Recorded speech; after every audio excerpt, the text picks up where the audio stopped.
Topic है गांठों पर। बहुत सारे पेशेंट्स, बहुत सारे लोगों का ये कंसर्न होता है कि शरीर में कई जगह उनको गांठें मिल जाती हैं, वो उसको टटोलते हैं। और आपने भी देखा होगा, आपने अपने शरीर में कई जगह, कभी पेट पे या पीठ पे, कमर पे, कई जगह ऐसा देखा होगा आपने कि आपको गांठ मिल जाती है वो चलती हुई कि ये गांठ है। और बहुत ज़्यादा एकदम से परेशान हो जाते हैं लोग, या मन में कई सारे संशय आते हैं कि ये गांठ किस तरीके की है, क्या है, क्यों हो गई है, कहीं ऐसा तो नहीं है आगे चल के किसी प्रकार की नुकसानदेह डिजीज़ में बदल जाए, कैंसर में बदल जाए। बहुत सारे ऐसे कंसर्न होते हैं। तो आज उसी पे ही बात करते हैं, गांठ क्यों होती है, कौन सी गांठ खतरनाक है, किन किन कारणों से हो सकती है, कैसे आप उसको रिजॉल्व कर सकते हैं, ये सारी चीज़ों पे हम लोग बात करेंगे विस्तार से।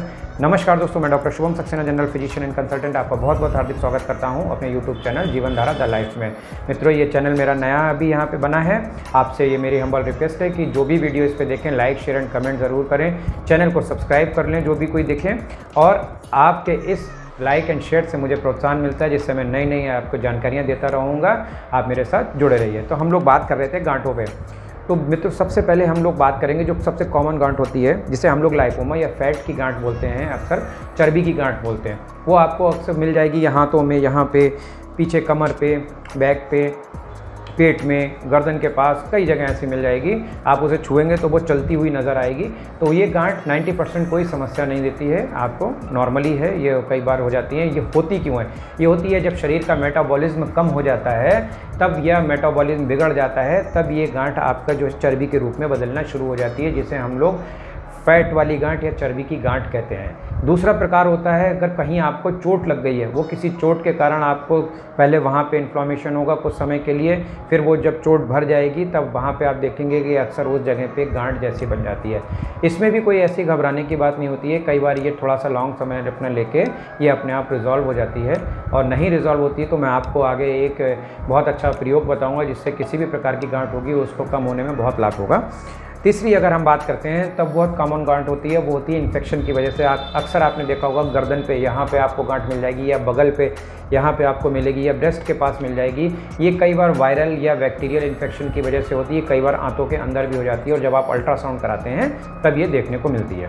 तब आपको इसमें क्या करना है, इसको आपको सबसे पहले अपने चिकित्सक से या आप मुझसे एक बार कंसल्ट कर सकते हैं, इसके बारे में बात कर सकते हैं, जिससे कि एक उपयुक्त जो टेस्ट होता है वो करवा के, इन्वेस्टिगेशन करवा के ये पता चल सके कि ये गांठ किस वजह से है। उसमें भी कोई घबराने की बात नहीं है। एक इसमें एंटीबायोटिक का या इसमें जिस वजह से ये गांठ होती है उसका एक पर्टिकुलर कोर्स चलता है और ये गांठ रिजॉल्व हो जाती है। लेकिन सबसे जो खतरनाक गांठ होती है वो कैंसर की गांठ होती है। कैसे? कई बार मन में आता है, आप पता करें कि कहीं ये हो तो नहीं सकती है। तो उसके कुछ लक्षण हैं। ज़रूरी नहीं है कि जो मैं बता रहा हूँ वो 100% अगर वो सिम्टम्स मिल रहे हैं तो वो कैंसर की गांठ है। लेकिन हाँ, वो एक लक्षण है। जब आप देखेंगे कि गांठ ऐसी जगह पे आपको कहीं पे भी है, वो फिक्स है, उसमें कोई दर्द नहीं है, आप उसको, नॉर्मली गांठ क्या होगा, आप उसको चलाएंगे तो ऐसे ऐसे करके चल जाएगी, जो पहचान होती है ज़्यादातर वो रिस्की नहीं होती है। लेकिन आप देखेंगे उसको दबाएंगे, आपको दर्द नहीं महसूस होगा, वो अपनी जगह फिक्स रहेगी, आप हिलाएंगे वो हिलेगी नहीं और एकदम हार्ड होगी, तो आप समझिए कि ऐसी गांठ एक परेशानी वाली गांठ हो सकती है, या फिर वो किसी बड़ी डिजीज़ के लिए सूचक हो सकती है। तुरंत अपने चिकित्सक से मिलिए, उसकी जाँच कराइए। हो सकता है वो अभी कुछ आपके प्राथमिक स्टेज में हो जिसका इलाज संभव हो सकता है। तो ये तो मैंने आपको बताई गांठें कौन कौन सी हुई और कौन सी गांठ आपको किस वजह से होती है और कैसे आप उसको सॉर्ट आउट कर सकते हैं। अब मैं आपको एक प्रयोग बता रहा हूँ।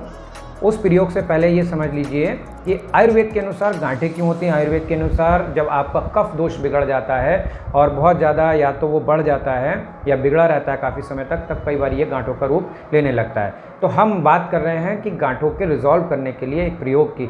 तो वो प्रयोग बहुत अच्छा है, जिससे आपको किसी भी प्रकार की गांठ होगी उसको पिघलने में बहुत आपको लाभ मिलेगा और बहुत मदद मिलेगी। आपको लेना है कच्ची हल्दी। अगर कच्ची हल्दी मिल जाए तो बहुत अच्छा, नहीं मिले तो पाउडर भी ले सकते हैं आप, आधा चम्मच।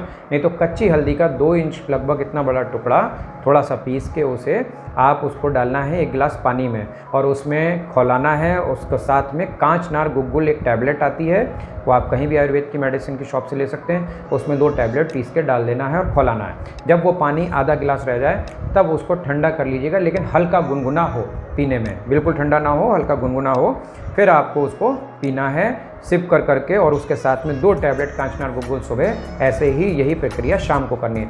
आप महीना 1.5 महीना करिए, और जिस गांठ को आप देख रहे हैं देखिएगा कि उसमें रिजॉल्व होना वो शुरू हो रही है कि नहीं। लेकिन विशेष ध्यान ये रखिएगा, साथ में हर रोज़ आधे घंटे कम से कम कपालभाति करना ही करना है आपको, ये ध्यान रखिएगा। अगर आप कपालभाति नहीं करेंगे तब आप पूरा फ़ायदा नहीं पा पाएंगे। ऐसे ही आपको किसी भी प्रकार की गांठ होगी, मेरे इस प्रयोग से आपको सब में आराम मिलेगा, निश्चित तौर पे आराम मिलेगा। ऐसी ही और बढ़िया सी वीडियो या और उपयोगी वीडियो या बीमारियों के लिए आप मेरे साथ बने रहिए, और आप मुझे बताइए कि आपको क्या समस्या है। आप मुझे बताएंगे, मैसेज में कमेंट करेंगे, मैं उस पर नई वीडियो ज़रूर डालूंगा जिससे आपको लाभ मिल सके। वीडियो को लाइक, शेयर एंड चैनल को सब्सक्राइब करना मत भूलिएगा। बने रहिए मेरे साथ। धन्यवाद।